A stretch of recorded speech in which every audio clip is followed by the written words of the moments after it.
Ready? Start. It appears that after hearing the arguments of learned counsel for the parties, the learned tribunal came to the conclusion that the accident took place due to rash and negligent driving of DCM truck bearing registration number UP 78-N/3907, and in the said accident the deceased Dr. Rajiv Kumar had received serious injuries and due to that he died. The tribunal further came to the conclusion that at the time of accident, the offending vehicle was insured with the United India Insurance Company Limited and the policy was valid on the date of accident. The tribunal also found that at the relevant time, all the papers relating to offending vehicle, that is driving license of the driver, registration certificate, permit and fitness certificate, etc., are valid and effective. Thus, the insurance company is liable to indemnify the owner.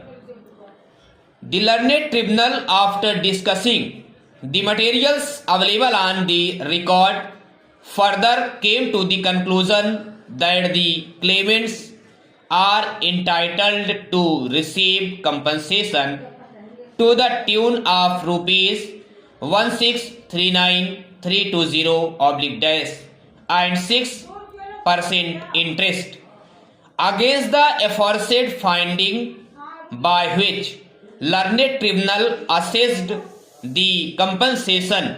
This appeal filed by the claimants and appellant further prayed for enhancement of the compensation. It is submitted by Sri Vidya Kant Sukla, the learned counsel for the appellants, that the learned tribunal, while assessing the compensation, had directed 1/3 amount towards the personal expenses of the deceased.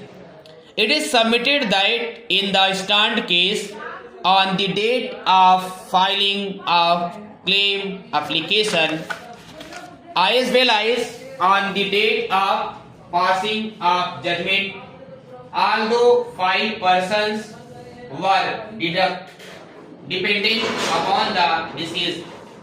Thus, as per the judgment of the Honorable Supreme Court in Sarla Verma and others versus Delhi Transport Corporation and another, reported in 2009 6 SCC 121, only 1/4 amount is liable to be deducted from the total income of the deceased towards personal expenses.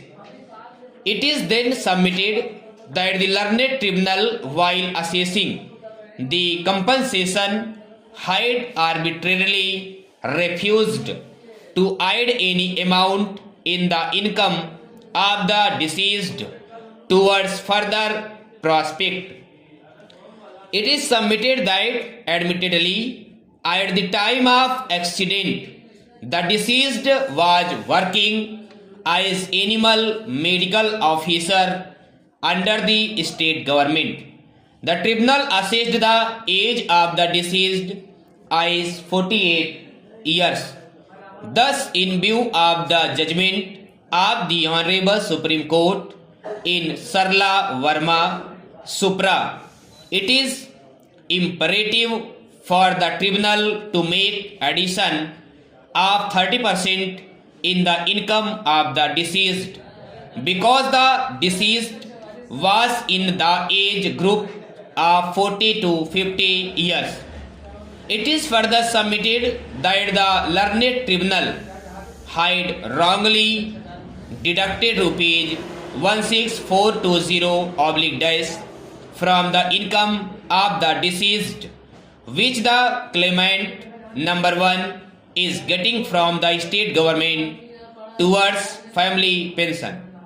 It is submitted that in view of the various judgment of the Honorable Supreme Court and of this court, family pension received by the widow of the deceased is not liable to be deducted from the income of the deceased. Therefore, it is submitted that the entire assessment of compensation made by the tribunal is illegal and against the law laid down by the Honorable Supreme Court.